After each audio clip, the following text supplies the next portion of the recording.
जय जोहार साथियों।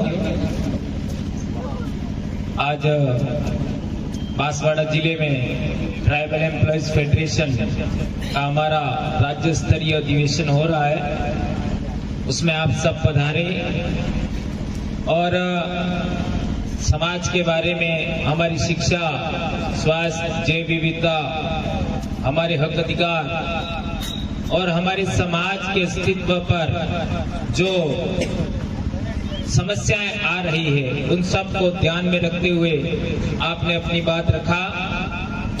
और यही एक अवसर है जहां पर हम लोग हमारे समाज के बारे में और हमारे समाज की जो परिस्थितियां हैं वर्तमान में उनके बारे में हम लोग एक निर्णय लेने का प्रयास करते हैं। उस प्रयास की कड़ी में आज आप लोगों ने बांसवाड़ा के सभी भाइयों को धन्यवाद अर्पित करना चाहिए कि उन्होंने इतना बड़ा व्यवस्था किया और इतना बड़ा हमारा कार्यक्रम हुआ। दोस्तों, हमारा जो ट्राइबल एम्प्लॉयज फेडरेशन के कार्यकर्ता या फिर हमारे सदस्य जो हैं, साथी लोग हैं, वो केवल इतने नहीं हैं, इससे 5 गुना अभी घर पे हैं।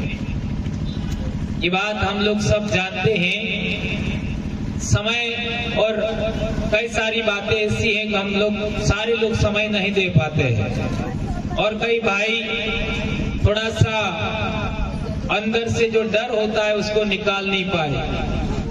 थोड़ा सोचो, हमारे जैसे जो व्यक्ति ज्यादा से ज्यादा ट्रांसफर झेल चुके हैं, केस झेल चुके हैं, उन्होंने थोड़ा साहस नहीं दिखाया होता तो आज हम कहाँ होते। तो साहस करना पड़ेगा, अपने अंदर से डर निकालना पड़ेगा, तो हम लोग बहुत अच्छा काम कर सकते हैं। जैसा कि हमारे भाई रंग जी ने कैलेंडर के बारे में बताया था, उस कैलेंडर में आप लोग केवल ये तारीख के लिए कैलेंडर नहीं है, इसके पीछे जो लिखा हुआ है हमारे समाज के इतिहास के बारे में, उसको आप लोग पढ़िएगा।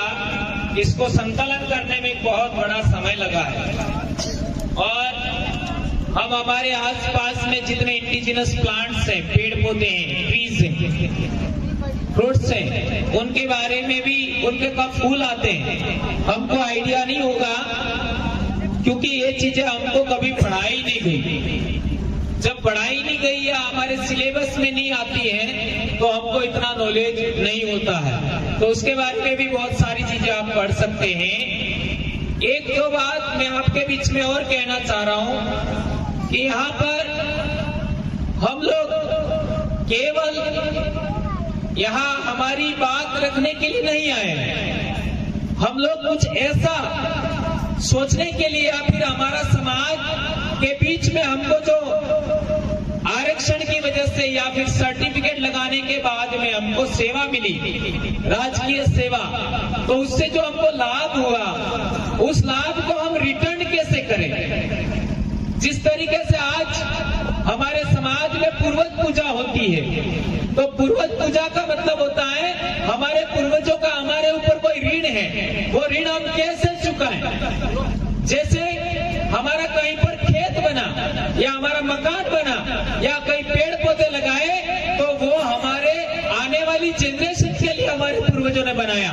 तो इसको ध्यान में रखते हुए हम हमारे पूर्वजों की उपासना करते हैं, पूजा करते हैं। तो एज इट इज हम लोग को जो देश के राजस्व में से हिस्सा मिल रहा है, हमारे समाज का वो हिस्सा है और उस हिस्से से हमारा घर का दाना पानी चलता है, हमारी सुख सुविधा का ध्यान रखा जाता है। तो हम लोग हमारे समाज का ये ऋण उतारने के लिए हम लोगों को काम करना चाहिए और इसी एक उद्देश्य को ध्यान में रखते हुए, ये सबसे बड़ा उद्देश्य, इसको ध्यान में रखते हुए हमारा ट्राइबल एम्प्लॉयज फेडरेशन काम कर रहा है और हम लोग बहुत अच्छे तरीके से आगे काम कर रहे हैं और करेंगे, यह हमें पूरा विश्वास है।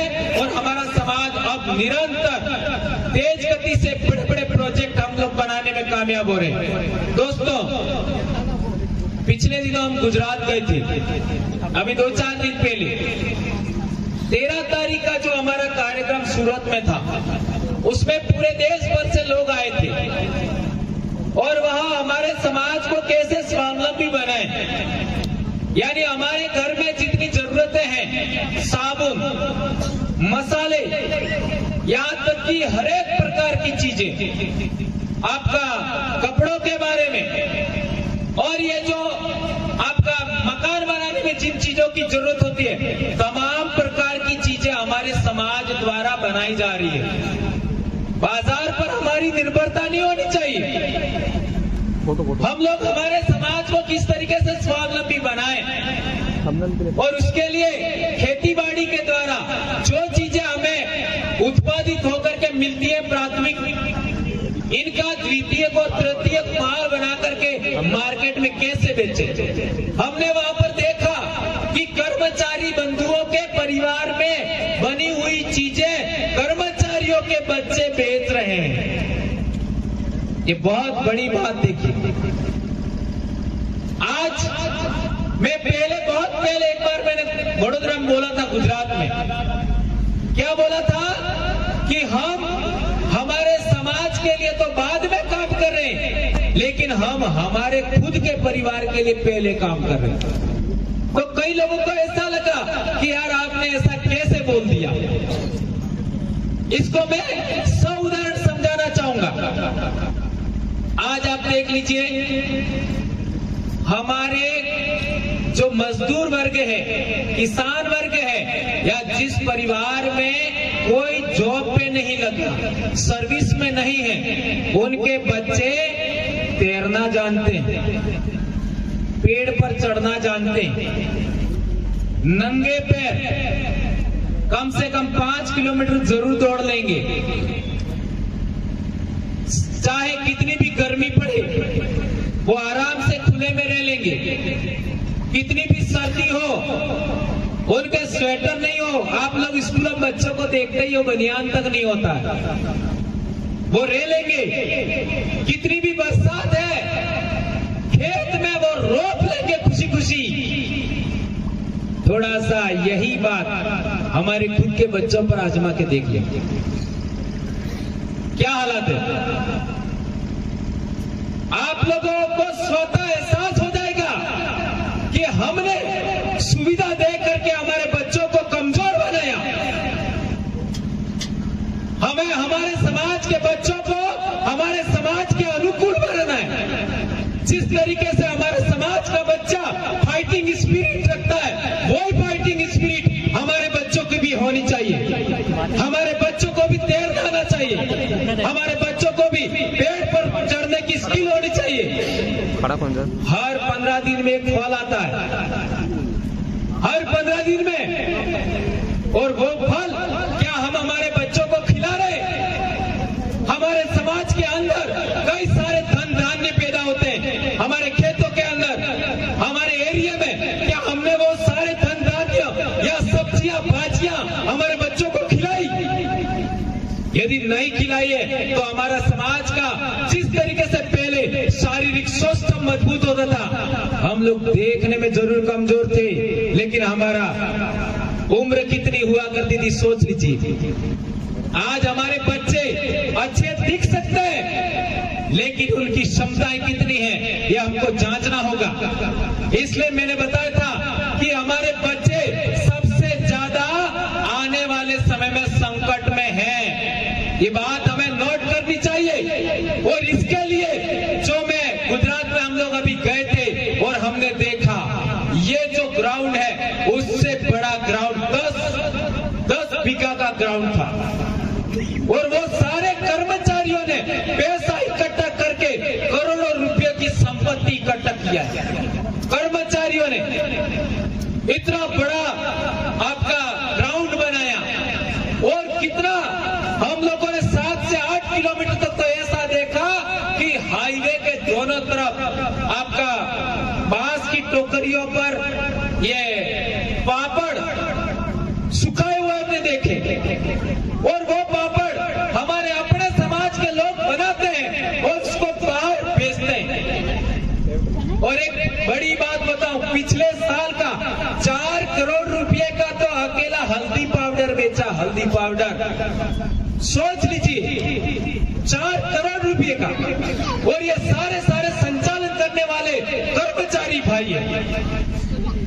इतना बड़ा बात, और बहुत सारी बातें मैं आपके बीच में नहीं कहूंगा, क्योंकि वहां हमने क्या क्या देखा। साबुन भी खुद बना रहे हैं, पाउडर, क्रीम, क्या क्या चीजें खाने की। वहां पर हमने ऐसे अनाज देखे जो हमने बचपन में देखते थे। उन अनाजों का रेसिपी कई प्रकार का, यहां तक कि अचार, चटनियां, कई प्रकार की चटनियां हमने वहां पर देखा।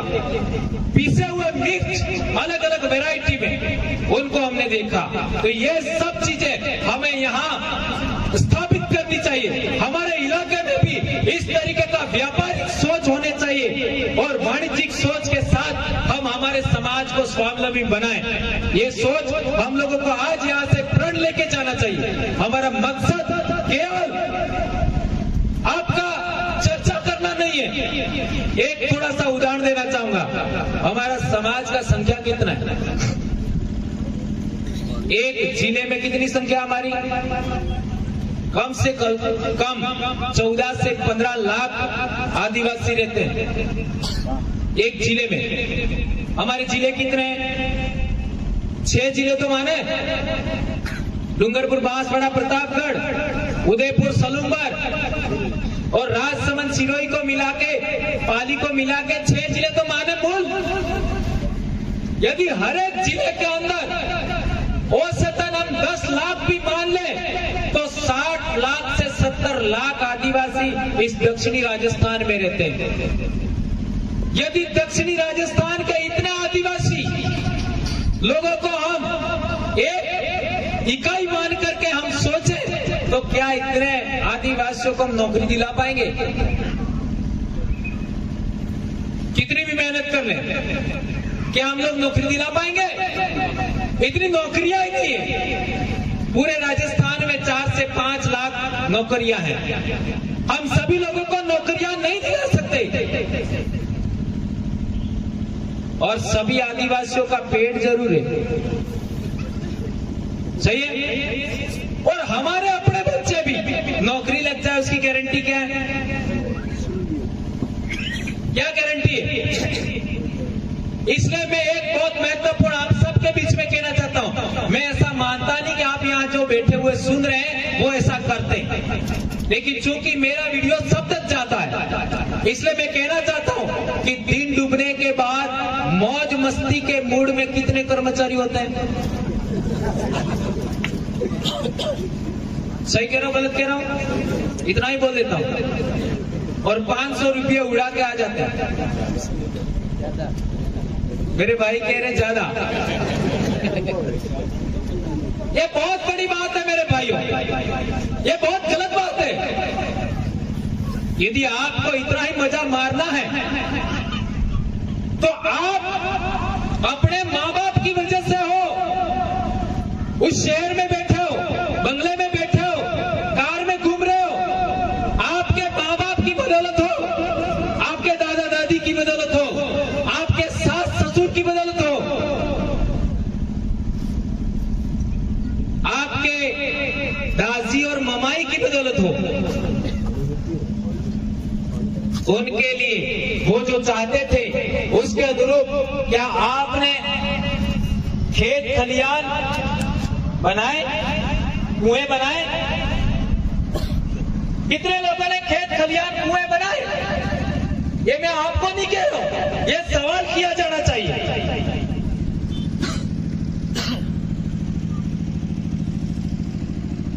हमारे पैसे का सदुपयोग अच्छी खेती बाड़ी विकसित करने में, अच्छे खेत खलियान बनाने में, अच्छे कुएं बनाने में हमें खर्च करना चाहिए।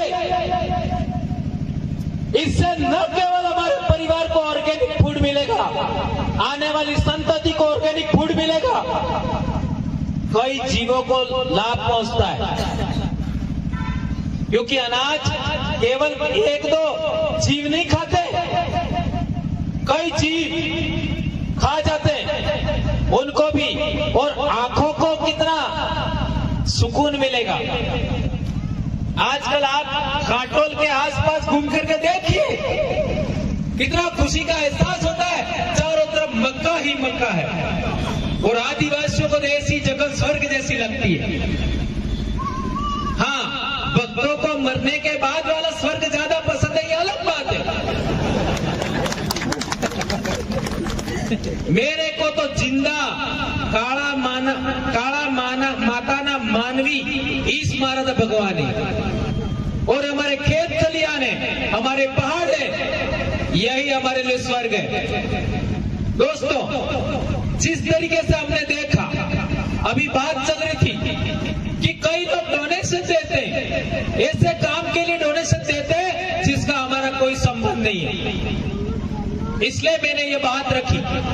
और कई भाई शाम के टाइम में कम से कम 500 रुपए ऐसे उड़ा देते हैं, इसलिए मैंने बात रखी।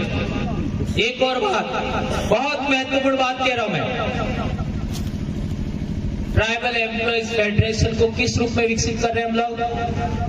आदिवासी परिवार के माइंड के रूप में विकसित कर रहे हैं। Is it right? आप सब जानते हैं, आदिवासी परिवार के माइंड के रूप में ट्राइबल एम्प्लॉइज फेडरेशन का डेवलपमेंट किया जा रहा है, निरंतर जारी है। यदि माइंड अच्छा होगा, यदि माइंड अच्छा होगा तो सब चीजें अच्छी होंगी। माइंड सही होगा, निर्णय सही होगा, और निर्णय सही होगा, व्यवस्था सही होगी, और व्यवस्था सही होगी, हर काम सही होते चले जाएंगे। और आदिवासी परिवार ने जो व्यवस्था कायम किया है, उस व्यवस्था का तोड़ किसी के पास नहीं है। हम निरंतर आगे बढ़ रहे हैं और हमारा कोई भी विरोध नहीं कर पा रहा है। जितना ज्यादा विरोध होता है, उतनी ज्यादा हमको सफलता मिलती है। ये बात आप लोगों ने देखा होगा। यदि आप आदिवासी परिवार के माइंड हैं, यदि आपको निर्णय करने का पावर दिया है, तो आप लोगों को निष्पक्ष न्याय करना सीखना होगा। और निष्पक्ष न्याय करना इतना आसान नहीं होता। निष्पक्ष न्याय करने के लिए आप लोगों को भी बगैर पक्षपाती होना चाहिए, बगैर पक्षपाती। और यदि आप बगैर पक्षपाती होते और आपका लक्ष्य अपने समाज को आगे बढ़ाना है, कई लोग कहते हैं कि हमें सभी समाजों के लिए काम करना चाहिए। आज सबसे ज्यादा हाशिए पर कौन सा समाज है? आदिवासी समाज। 8वीं में किताब है, सामाजिक में पाठ है, हाशियाकरण की समझ, वो आदिवासी के लिए पाठ है। कई लोग तो इस पाठ को आज तक पढ़े ही नहीं, वो टीचर के अलावा दूसरे लोग जानते ही नहीं। उसमें जो बातें लिखी है समाज के सामने हम रखें। और दूसरी बात, हम सबसे ज्यादा हाशिए पर है, नंबर 1। और दूसरा, हर एक दूसरा समाज जब आदिवासी की बात आती है तब वो थोड़ा सा भेदभावी हो जाता है। एम आई राइट?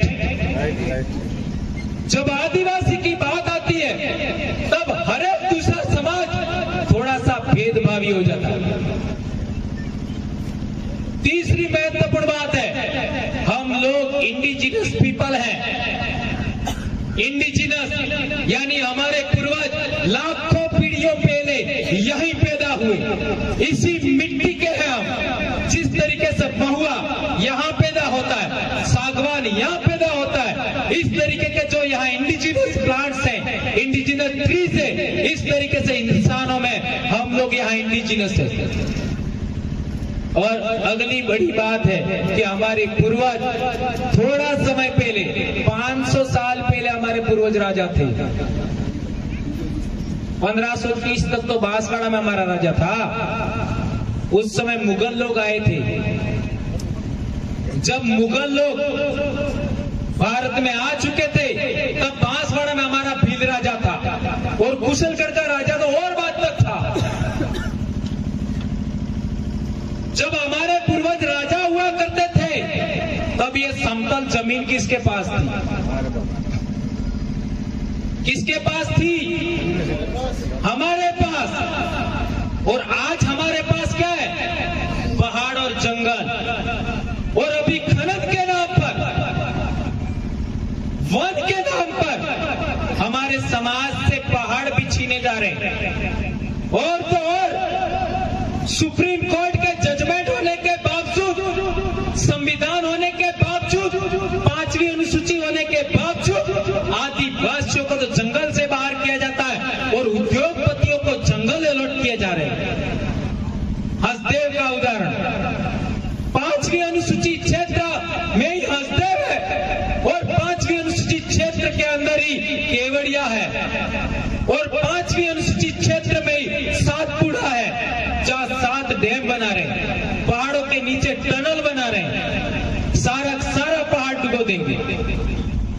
और वो माउंट आबू से भी बेहतरीन सुंदर इलाका है, वहां बेहतरीन क्लास के आम पैदा होते हैं, जिसका आमचूर दूसरे देशों में जाता है।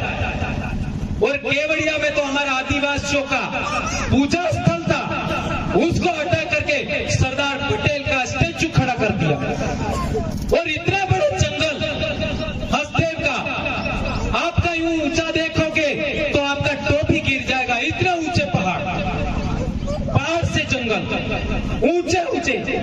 आप इसका पत्ती काटने से एक बार सोच विचार करेंगे, वो रातों रात गिरा दिए। और वो भी कब? चुनाव हुआ, अभी सरकार बनी नहीं, और न जाने बैक डेट में या फिर क्या ऑर्डर निकाले और सरकार बनने से पहले रातों रात काट डाले पुलिस लगा कर। क्या हो रहा है? ये जो परिस्थितियां दूसरे इलाकों में हो रही है, ये आने वाले समय में हमारे इलाके में होने वाली है। और आप लोगों को मालूम ही होगा, गोल्ड माइन का नीलामी हो रहा है जगपुरा में, भूखिया में। सही कह रहे हो, गलत कह रहे हो? तो आने वाले समय में क्या होगा? ये पालोदा और ये आपका तरताई माता के आसपास एरिया में देख लीजिए, जो माइनिंग चल रही है मार्बल की, वहां का एरिया किस तरीके लोगों ने बना दिया, सुंदर इलाका, एक किस तरीके से उन लोगों ने उजाड़ सा बना दिया है, मार्बल स्लरी के पहाड़ खड़े कर दिए। क्या होगा आने वाले समय में? इसलिए मेरे भाइयों, हमें हर तरीके की बातें जो हमारे दिमाग से या हमारी सोच से विरोधाभासी लगती हैं, या हमारा कहने का मतलब किसी तरीके का विरोध भी है, नाराजगी भी है, तो भी हमें आदिवासी परिवार और ट्राइबल एम्प्लॉयज फेडरेशन को निस्वार्थ भाव से हमें आगे आकर के काम करना होगा, बगैर किसी स्वार्थ के। और आप लोगों से मैं आग्रह करूंगा कि आप लोग बगैर स्वार्थ के समाज के लिए काम करेंगे। रही बात नौकरी की, नौकरी जाने वाली नहीं है, ट्रांसफर भी अब ज्यादा होने वाले नहीं है, क्योंकि लोगों को मालूम है, सरकार को जितना ज्यादा ट्रांसफर करेंगे ये लोग उतने ज्यादा मजबूत हो रहे हैं, पता उनको। और आज की तारीख में तो ऑन रिकॉर्डेड 10.5 लाख लोग आपके साथ में, ऑन रिकॉर्डेड। ये लोकतंत्र में सरकारें इसको देखती है, इनके फॉलोअर कितने हैं सब पता उनको, और हम कितना बेहतरीन काम कर रहे हैं वो भी इनको पता है। लेकिन पेट उनके साथ भी जुड़ा हुआ है, उनके साथ भी पेट जुड़ा हुआ है, और वो लोग श्रम नहीं करने वाले लोग हैं, और हम लोग श्रम करने वाले लोग हैं। और श्रम नहीं करने वाले लोग हैं, वो श्रम करने वाले लोगों पर निर्भर होते हैं। ये बात ध्यान रखनी होगी। जिस तरीके से मांसाहारी जीव शाकाहारी जीवों के बगैर जिंदा नहीं रह सकते, उस तरीके से श्रम करने वाले लोगों के बगैर श्रम नहीं करने वाले लोग जिंदा नहीं रह सकते। इसलिए आप लोगों को देखा होगा आप लोगों ने कि हम खेतों के बगैर नहीं रह सकते, हम जंगल के बगैर नहीं रह सकते, हम पहाड़ के बगैर नहीं रह सकते। वैसे वो लोग दुकानें के बगैर नहीं रह सकते, वे लोग उद्योग धंधों के बगैर नहीं रह सकते, और कई ऐसे लोग हैं जो मंदिरों के बगैर नहीं रह सकते क्योंकि उनका रोजगार का मामला है। हम क्यों मरे जा रहे हैं? हम क्यों मरे जा रहे हैं? अरे भैया गारंटी है, और यदि किसी को गिला शिकवा शक है इस बात में कि हम मरने के बाद वापस नहीं आने वाले हैं, तो चर्चा मेरे से एक बार कर लो ना, क्या दिक्कत है? इतना कंफ्यूज रहने की क्या जरूरत है? नहीं आएंगे। किसी को अभी विश्वास है कि आप मरने के बाद वापस आएंगे? और किसी को विश्वास है कि स्वर्ग में जाएंगे? नहीं जाएंगे, और नरक में भी नहीं जाएंगे। न स्वर्ग में जाएंगे, न नरक में जाएंगे, न मरने के बाद वापस आने वाले हैं। लेकिन हमारा पुनर्जन्म हमारे बच्चों के रूप में हो चुका है, और यदि आप जाओगे तो खड्डे में जाओगे, इसकी पूरी गारंटी है, तय है, बराबर। और खड्डे में नहीं जाओगे तो बेड़ेश्वर जरूर जाओगे, और बेड़ेश्वर में जाने के बाद अरब सागर में जाना ही है, वो ही लास्ट में ठिकाना है, क्योंकि माही नदी अरब सागर में ही जाती है, ये सच है। तो हमारे बड़े बड़े बुजुर्ग जो 80 साल के हो गए, वो भी पेड़ रोकते थे। उनको मालूम था ये मेरी जिंदगी में ये पेड़ फल नहीं देगा, तो भी रोकते थे। वो खेतों के अंदर पत्थर बीनते थे, बारिश आने से पहले अपनी पहाड़ियों में पत्थर डाल करके वो आपका मजबूत करते थे पहाड़ों। उनको मालूम था वो एक रोटी के धनी थे, इसके बावजूद भी काम करते थे। तो हमको भी आने वाली संतति के लिए काम करना होगा, आने वाली पीढ़ी के लिए काम करना होगा। यदि हम ऐसा करेंगे, आप सबके नाम का इतिहास होगा, ये बात ध्यान रखें। और अभी यहाँ जो इतिहास रचा जा रहा है, हम हर एक कार्यक्रम का डॉक्यूमेंटेशन करते हैं, रजिस्टर बनाते हैं, उसमें हस्ताक्षर करते हैं, कौन कौन लोग हमारे साथ आ रहे हैं, कौन कौन नहीं आ रहे। तो यहाँ पर भी एक रजिस्टर घूम रहा है कहीं, इसका हस्ताक्षर किए बगैर मत जाना। कम से कम मेरे पास 20 से 25 रजिस्टर है, आज तक जितने भी कार्यक्रम हुए, कई सारे कार्यक्रमों का। अभी हमारे प्रदेश स्तरीय कार्यक्रमों का अलग से रजिस्टर है, हम रास्ते में आज आते समय भूल गए, चूंकि मैं 2 दिन से मेरा स्वास्थ्य ठीक नहीं है। परसों तो मैंने सारा दिन खाना ही नहीं खाया, कल सिंगल टाइम खाना खाया, और आज एक ही रोटी खाई है, क्योंकि मेरे सामने कुछ प्रॉब्लम है, और वो धीरे धीरे अभी ठीक भी हो रहा है। लेकिन लगातार बोलता हूं तो समस्या क्रिएट हो जाता है। तो 2 दिन लगातार बोलने की वजह से मैं बीमार हो गया था। तो मेरे कहने का मतलब यह है कि जो बातें आपके बीच में मैं रख रहा हूं, उनका थोड़ा सा आप मंथन करिए। सबसे इंपॉर्टेंट बात जो हमारी बहन ने भी बोला था कि हमारे अपने परिवार के बीच में ये बातें हम दें। कैलेंडर के अंदर जो इतिहास लिखा हुआ है उसको आप मंथन करिए। ये सारा इतिहास नहीं है, पॉइंट है, और वो कितना महत्वपूर्ण है, और हमको कोई आदमी नहीं जोड़ सकता। आपको भी लगता है कि भंवरलाल जी सबको जोड़ देंगे, तो लोग मेरे विरोधी भी हैं। सही कह रहा हूं, गलत कह रहा हूं? तो एक व्यक्ति सभी लोगों को नहीं जोड़ सकता, लेकिन एक इतिहास सबको जोड़ सकता है। ये बड़ी बात है। और आज कई लोग जो हमारा विरोध करते हैं, उनके बच्चे हमारे साथ हैं। ये बड़े पैमाने पर हो रहा है। जो लोग हमको देखना पसंद नहीं करते, हमारे विरोध में काम करते, उनके बच्चे हमारे साथ काम करते। ये कितना बदलाव है। जिन बच्चों को उन्होंने पैदा किया वो हमारे साथ आता, क्योंकि बच्चों को समझ में आ गया। और उनको क्यों समझ में नहीं आ रहा है? उनका रोजी रोटी उनके साथ जुड़ा हुआ है, उनके साथ। इसलिए आप लोगों के बीच में एक इंपॉर्टेंट बात और कहना चाहता हूं मैं, कि हमारी जो गुरु परंपरा है, चूंकि हम शिक्षक साथी ज्यादा है, ये गुरु परंपरा कितने साल पुरानी है? कई लोग हमको ये बताते रहते हैं कि हमारे देश में ऋषि मुनि थे और कई गुरुकुल हुआ करते थे, कई आश्रम हुआ करते थे।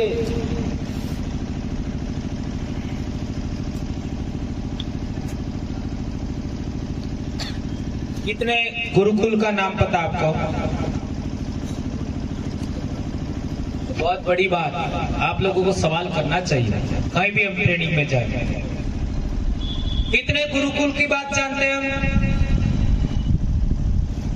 मुश्किल से 10, मुश्किल से 10। और खंगाल करके देख लो। एक तो बड़ी समस्या ये है कि हमने वो किताबें पढ़ी नहीं। यदि पढ़ते हैं तो उसमें बहुत गंभीर बातें लिखी हैं, गंभीर बातें। और यदि आपको पढ़ना ही नहीं है ना, रात को बिस्तर के अंदर सोना है, सोते सोते सुनना है, तो साइंस जर्नी नाम का चैनल है यूट्यूब पर, उसको आप पढ़िए, सुनिए, तो एक्चुअली आप पढ़ लोगे। लेकिन वो बखान करते रहते हैं।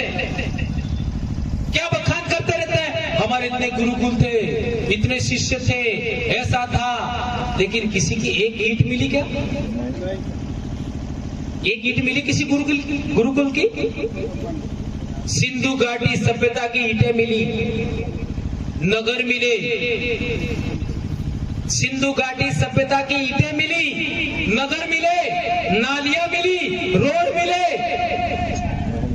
स्नानागार मिले, अन्नागार मिले, ये मालाएं पहने के मणके मिले, अनाज रखने की कोठियां मिली, सब कुछ मिला। वहां लिपि मिली, लिखावट आज तक पढ़ी नहीं गई, आज तक पढ़ी नहीं गई। तो ये जितनी किताबें लिखी हुई है इसके बाद की होगी ना, क्योंकि सिंधु घाटी सभ्यता की लिपि पढ़ी नहीं गई, तो जो लिखी हुई बात है इसके बाद की होगी। ये उनके समझने के लिए बात नहीं कर रहा हूं, आपके समझने के लिए। एक सवाल और, अब वो लोग बताते हैं ये चीजें लिखी हुई है, ये कितना साल पुरानी है, तो क्या बोलते हैं? क्या बोलते हैं? हजारों साल। हजारों साल पर कितने हजारों साल? 5000 साल। ठीक है। यदि ये बात मान ले कि 5000 साल पहले है, तो सिंधु घाटी सभ्यता कितने साल पुरानी है? 3.5 से 4.5 साल। खारिज हो गया अब दावा। सिंधु घाटी सभ्यता 2700 BC से है। 2700 BC में 2024 छोड़ दो, 4700 साल, 4700 साल पहले की लिपि पढ़ी नहीं गई। तो ये कितना बड़ा गपोड़ा है?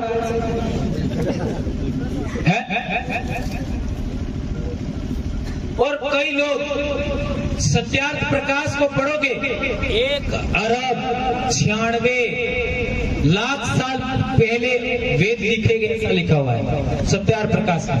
1 अरब 96 लाख। इस धरती पर इंसान कब, होमोसेपियंस कब बना? देखिए सवाल है, ये हमारे दिमाग में होना चाहिए। होमोसेपियंस कब बना? तो 3 लाख साल पहले, 3 लाख साल पहले होमोसेपियंस के प्रमाण मिल रहे हैं। दूसरा है 3 लाख साल पहले होमोसेपियंस के प्रमाण मिले पुरातत्विक।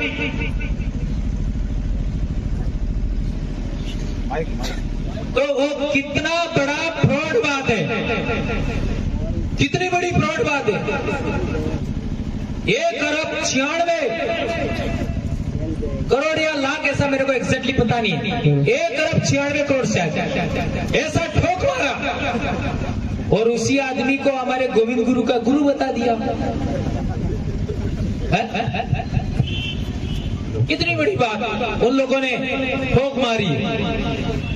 तो होमोसेपियंस है वह 3 लाख साल से ज्यादा का पुरावशेष नहीं मिला। ये बात हमको जानकारी होनी चाहिए। और तो और आपका 10,500 साल पहले 11,000 मान लो, 11,000 साल पहले तो इस धरती पर हिमयुग था। हिमयुग का मतलब समझते हो? पूरा बर्फ था इस धरती पर, हिमयुग था, बर्फ था। जब बर्फ था तो इतनी सभ्यता कहां थी भाई, इतने इंसान कहां थे? ये सवाल करना होगा। इसका मतलब ये जितनी सभ्यता हम देख रहे हैं 10,000 साल से पुरानी नहीं है, 10,000 साल से पुरानी नहीं है। अरे सबसे पहले जानवर पालने का प्रमाण मिला, खेती बाड़ी करने का प्रमाण मिला। सबसे पुराना वो तो 7,000 BC का है, यानी 9,000 साल पहले मेहरगढ़ में। उससे पुराना कोई अवशेष नहीं है, कोई प्रमाण नहीं है। इसलिए कह रहे हैं आपका 10,000 साल से ज्यादा पुरानी कोई सभ्यता नहीं है मानव इतिहास की। ये बातें हमें मालूम होनी चाहिए। और तो और देश आजाद होने से पहले टाइम में जनसंख्या कितनी थी? 30 से 34, 35 करोड़। आज कितनी, कितना गुना होगी? 140 के आसपास, 100 करोड़ बढ़ गए, 100 करोड़। और दूसरी बात, देश आजाद होने के टाइम में उम्र कितनी थी? औसतन उम्र कितनी थी? ये तो देश आजाद होने के बाद की बात है, 100 वाली। तो जब हमारा समाज एक जगह ठहरता नहीं था, इधर से उधर भागना पड़ता था, है ना? ये भी समझना है कि हमारा समाज एक जगह ठहरा कब, ये भी इतिहास थोड़ा आने वाले समय में बताएंगे। एक जगह से दूसरी जगह पलायन करना पड़ता था आदिवासियों को, इधर से उधर जंगल में। उस टाइम हमारे समाज के लोगों पर आक्रमण भी होते थे। जब आज हमारे गांव पर आक्रमण हो जाए, माना कि लौट लेके कोई आ जाए ठोकने के लिए, तो कितने भाग पाएंगे? सोचो, 5%। बाकी या तो गुलाम बन जाएंगे, या मारे जाएंगे, या हाथ पैर तोड़े जाएंगे। तो कितना बड़ा नरसंहार हुआ होगा, ये भी सोच सकते हो। कितना बड़ा कन्वर्जन हुआ होगा दूसरे समाजों में, दूसरे धर्मों में। ये बात आप समझ सकते हो। औसतन उम्र 40 से 50 थी, औसतन उम्र, इससे ज्यादा नहीं थी। और फिर हॉस्पिटल कहां थे? कोई भी बीमारी हुई सीधे, कोई इलाज नहीं था, कोई इलाज नहीं। और शब्दों काल पर जो तारे थे, मौका न सोड़ा ने जानवर न हटक न चूरो बनाई बनाई ने बाप दादा जीवता रहे जाम कहीं। इन अकालों में कितने मरे होंगे? डूंगरपुर का इतिहास पढ़ो, इस अकाल के टाइम में कितने % लोग मर गए, उनमें आदिवासी कितने होंगे? हमें अकालों का इतिहास भी जानना होगा। आज जो लोग समतल जमीन पर बैठे हुए, उनका इतिहास भी जानना होगा। भी जानना होगा। इसलिए मैं कहना चाहता हूं कि धर्म का भूत जिन लोगों पर चढ़ा हुआ है, संभल जाइए। आपकी आने वाली पीढ़ी खतरे में है, आपका समाज खतरे में है। एक और बात, गुरु परंपरा की बात चल रही थी, तो हमारे गुरुजी कौन थे? संत गोविंद गुरु महाराज। उनसे पहले गुरु कौन हुए? संत सुरमाल महाराज। उनसे पहले गुरु कौन हुए? संत मागजी महाराज। उससे पहले गुरु कौन हुए? कबीरदास जी, रविदास जी, ठीक है। उससे पहले रामापीर, उससे पहले सूफी संत।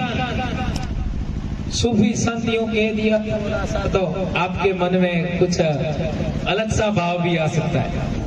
आज ये जो भजनावली है, भजन और भजनों में जो नाचने का आइडिया है, वो कहां से आया है? कहां से आया है? इसलिए हमारे छाणी मंगरी पर एक धूनी दरिया पीर की भी है। और एक उदाहरण दूं, गलियाकोट में आदिवासी क्यों जा रहे मजार पर? ये मालपुर में क्यों जा रहे हैं? और अजमेर के जो खादी में वो कौन है, उनका इतिहास देखिए। और खानदेश के अंदर भील तो ऑलरेडी मुसलमान है, आज भी वो पायल तड़वी मुसलमान ही थी। सूफी संतों से पहले नवनाथ 84 सिद्ध गुरु परंपरा है, नवनाथ 84 सिद्ध। उनसे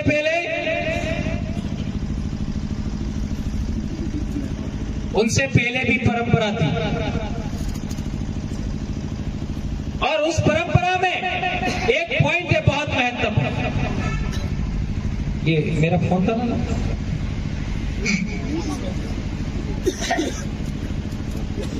बहुत बड़ी बात, क्योंकि इसका आजकल बहुत सारा गलत व्याख्या हो रहा है, इसलिए मैं बताना चाहता हूं। आज हम लोग बीमार हो जाते हैं, तो बीमार ने આપણે બોલી હો કઈ બીમાર થઈ જાય બોલી હો કઈ માદુ पर माधु फेर बिंदु कहवाय, काम नहीं करे એને माधु पे है હોવાળો। हाँ હોવાળો है, હોવાળો माधु है कहवाय। मारते एम पूछવું है कि बीमार થઈ જાય એને સ્પેસિફિક એક જ શબ્દ है એવો ભાલો है કાળેજી થઈ ગયું એમ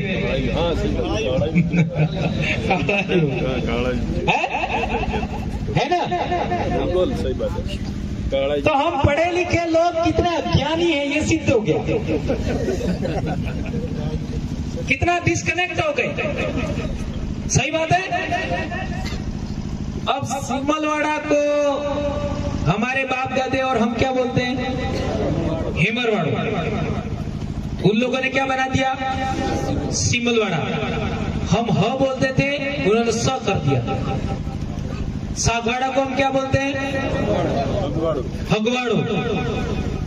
ऊ है, फिर ध्यान रखना पीछे, हेमरवाड़ो ऊ, हगवाड़ो ऊ। और यहाँ क्या कर दिया? हगवाड़ो थकी सागवाड़ा, हाबड़ू, साबला, बराबर, हड़ुंबर, सलुंबर, ह और स। ये बात भी समझिए, ये बात बहुत महत्वपूर्ण है। अब सवाल पैदा होता है कि हिंदी भाषा के अंदर हमारे शब्द मैच क्यों नहीं करते? जब हिंदी भाषा में हमारे शब्द मैच नहीं कर रहे तो संस्कृत भाषा में भी मैच नहीं करेंगे। बकरी को संस्कृत में क्या बोलते हैं? अजा। और हमारी बोली में बकरी को क्या बोलते हैं? कुकड़ी कुकड़ी तो बकरी हर को लागे। एक और शब्द है साड़ी, ये न हिंदी मैच था न संस्कृत में मैच था है? और भेड़ होती है, भेड़ उसको संस्कृत में क्या बोलते हैं?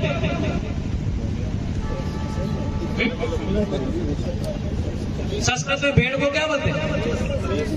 मेष। मेचते फिर घेटलाने का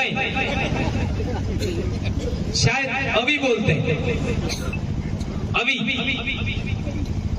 और अपने बोली वो बोले घेटलो एणाय वहां बाकरो रोकड़ो है ना, वो मैच नहीं करता।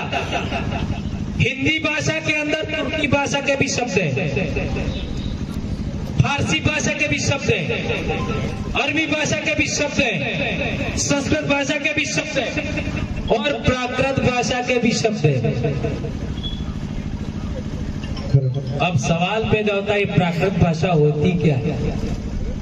तो आदिवासियों की बोली के अंदर जो भाषा है वो प्राकृत भाषा है।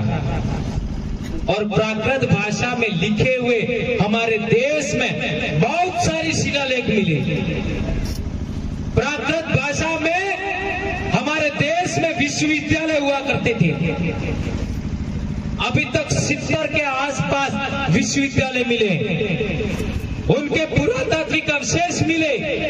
और आप सब जानते हो आज से 2500 साल पहले तक्षशिला का भी विश्वविद्यालय था। तक्षशिला का 2500 साल पहले। और नालंदा विश्वविद्यालय तो हमारे देश में दिल्ली सल्तनत की स्थापना के बाद में उसको चलाया।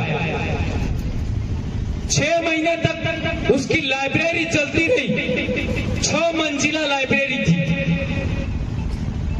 उसके अंदर 10,000 विद्यार्थी पढ़ते थे, 10,000 और 2,000 शिक्षक पढ़ाते थे।